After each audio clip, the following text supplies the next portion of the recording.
Hey! Vous trouvez ma voiture très silencieuse? C'est normal, il s'agit d'un véhicule électrique. Et nous sommes actuellement en Écosse pour tenter de faire le road trip le plus bas carbone de l'histoire. Ça peut être une vraie descente aux enfers, mon Sai. Ça peut difficilement plus mal se passer là. Non, non, non! Non! Gauche. Bon, tu l'auras compris, c'était pas si simple, il nous est arrivé quelques petites galères, mais rassure-toi, c'est tout à fait possible. Et justement, dans cette vidéo, je vais te partager mes meilleurs conseils en essayant à chaque fois de les illustrer avec nos retours d'expérience concrets. Et puis on n'est pas des bêtes, on va aussi t'emmener en voyage avec nous. Mais avant ça, générique. Moi, c'est Tolt. Je suis youtubeur voyage depuis une dizaine d'années et en 2023, j'ai lancé Ourail, le média référence du voyage bas carbone. Et d'ailleurs, grande nouvelle, on a sorti notre premier bouquin. Tu y trouveras 45 itinéraires sans avion et sans voiture pour aller voir des aurores boréales en Laponie, découvrir le Maroc, la Sicile, l'Irlande ou tout simplement pour s'évader le temps d'un week-end. On t'a aussi partagé nos meilleurs conseils pour réserver tes billets de train au meilleur prix et ce dans toute l'Europe. On a vraiment voulu en faire le cadeau idéal pour t'inspirer et pousser tes proches à se lancer dans des aventures responsables. Et a priori, c'est plutôt réussi puisqu'il fait partie des meilleures ventes chez de nombreux distributeurs et nos premiers lecteurs lui ont attribué la note de 5 étoiles.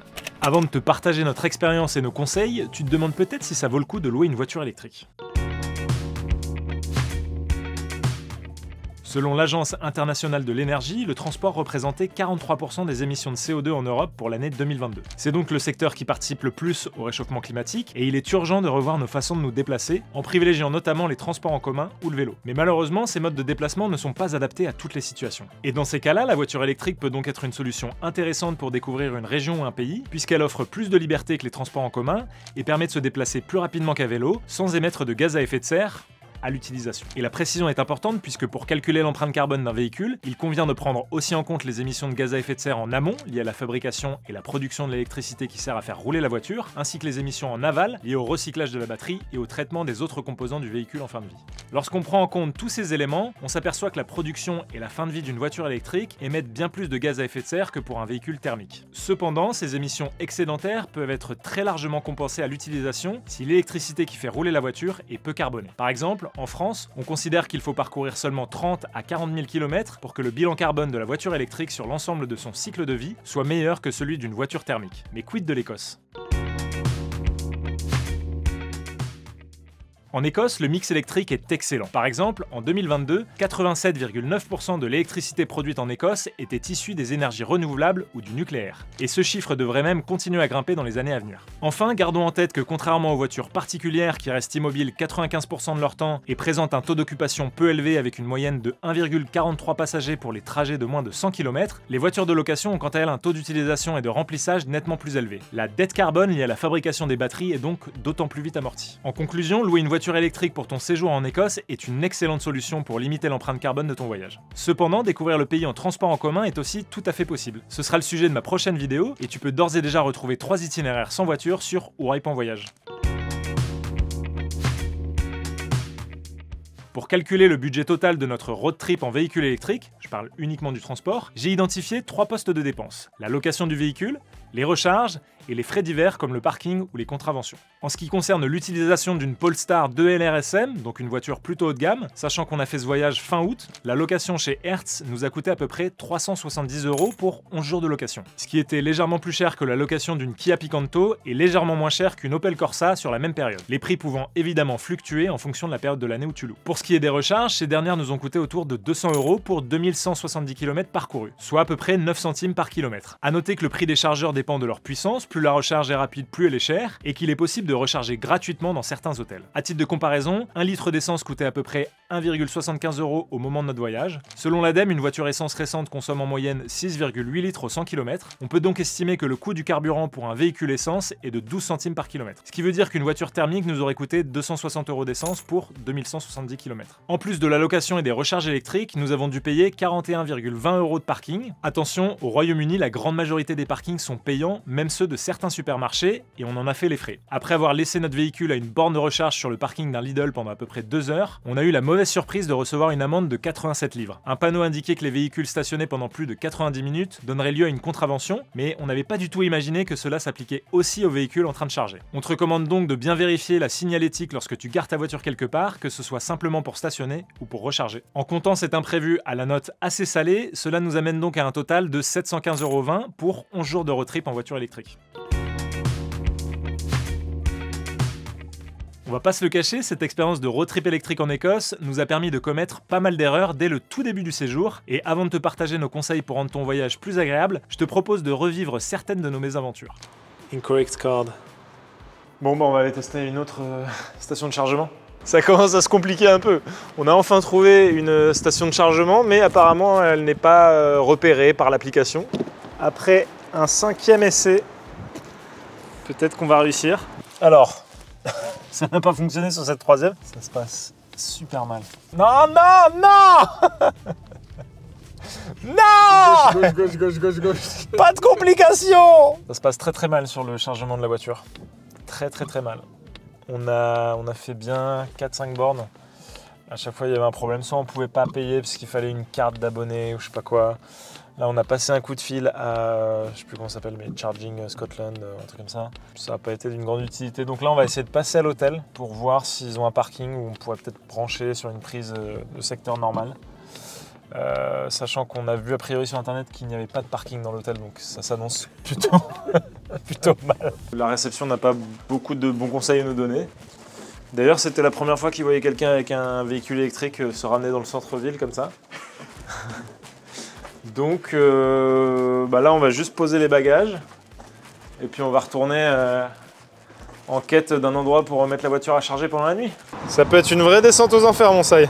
Donc là, il faut aller au Q-Park pour aller se faire ouvrir et payer à la fois le stationnement plus le chargement. Si ça marche, en vrai, on s'en sort pas mal. Hein. Ah bah, c'est à eux qu'on a déjà filé 3 pounds. Ah bah voilà. Donc avec un peu de chance, on va leur filer 6 pounds.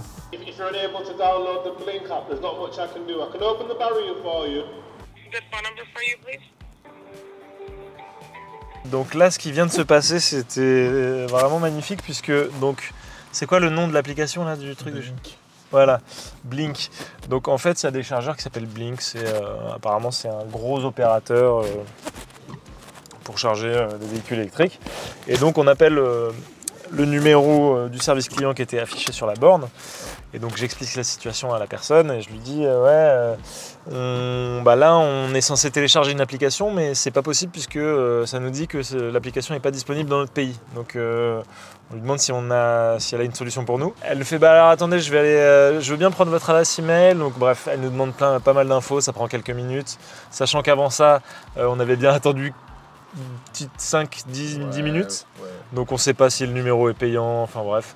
Et elle fait ok, bon alors attendez, c'est bon, j'ai les infos, je vais aller demander à des collègues.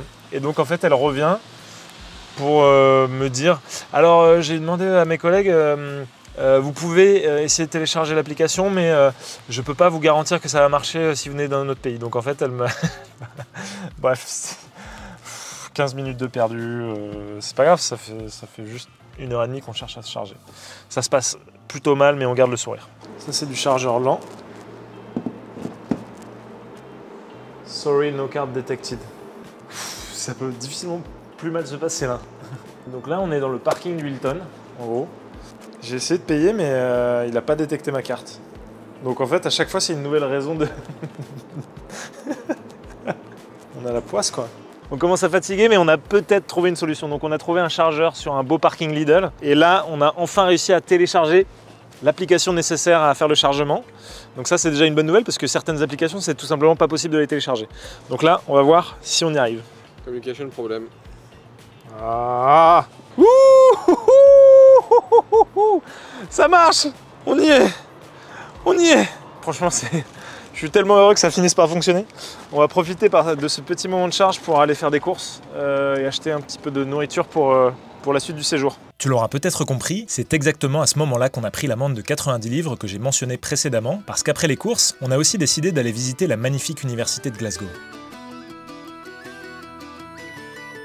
J'ai conscience que le tableau que je viens de te dépeindre ne donne pas très envie, mais pour être très honnête, les débuts ont été compliqués avant tout parce qu'on n'avait pas assez anticipé. Pour voyager en voiture électrique, la première règle, c'est d'oublier tes bonnes vieilles habitudes. Le chargement prend plus de temps que de faire un plein d'essence, ça tu le savais probablement déjà, mais par exemple, l'autre point qui m'a beaucoup étonné, c'est qu'il est généralement impossible de régler simplement avec sa carte bleue. Et en fait, une fois qu'on a fini par comprendre ce nouveau fonctionnement, on a pu passer un super séjour. Je vais donc te partager tous mes conseils tout en te laissant contempler les merveilles écossaises. Premier conseil, télécharge les applications et crée-toi un compte en amont. Pour l'immense majorité des bornes, il faut avoir téléchargé l'application et malheureusement chaque service a sa propre appli, puis s'être créé un compte et avoir ajouté son moyen de paiement. Tout un processus qui peut vite prendre quelques minutes et devenir frustrant. Je te conseille donc de télécharger au moins ces 4 applications, ChargePlay Scotland, Potpoint, Tesla, même si je sais ça fait chier de donner son argent à Musk, et Connect. Deuxième conseil, profite de chaque occasion pour charger ton véhicule. Même lorsqu'on voit qu'il y a une autre borne pas trop loin, on peut toujours avoir une mauvaise surprise. Borne hors service, borne déjà utilisée. À mon sens, il vaut donc mieux profiter de chaque opportunité pour recharger le véhicule.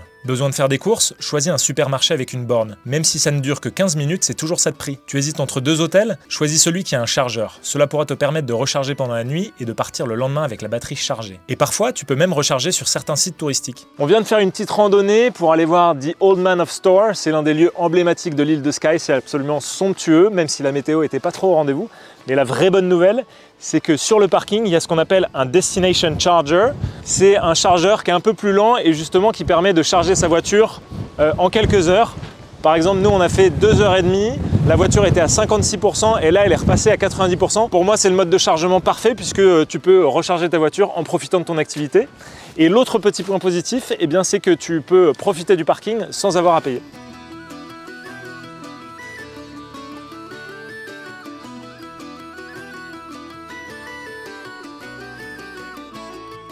Et enfin, dernier conseil, regarde bien les commentaires ou avis laissés par d'autres utilisateurs sur Google Maps. Parfois, il y a même des photos ou des vidéos, ce qui permet de mieux savoir à quoi s'attendre, même si évidemment, les informations ne sont pas toujours à jour. Ce qui veut dire que tu pourras parfois tomber sur des bornes hors service. En tout cas, sache qu'un article complet et un itinéraire détaillé sont disponibles sur ourail.voyage, mais n'hésite pas à me poser tes questions en commentaire, et puis je te dis à bientôt pour une prochaine vidéo.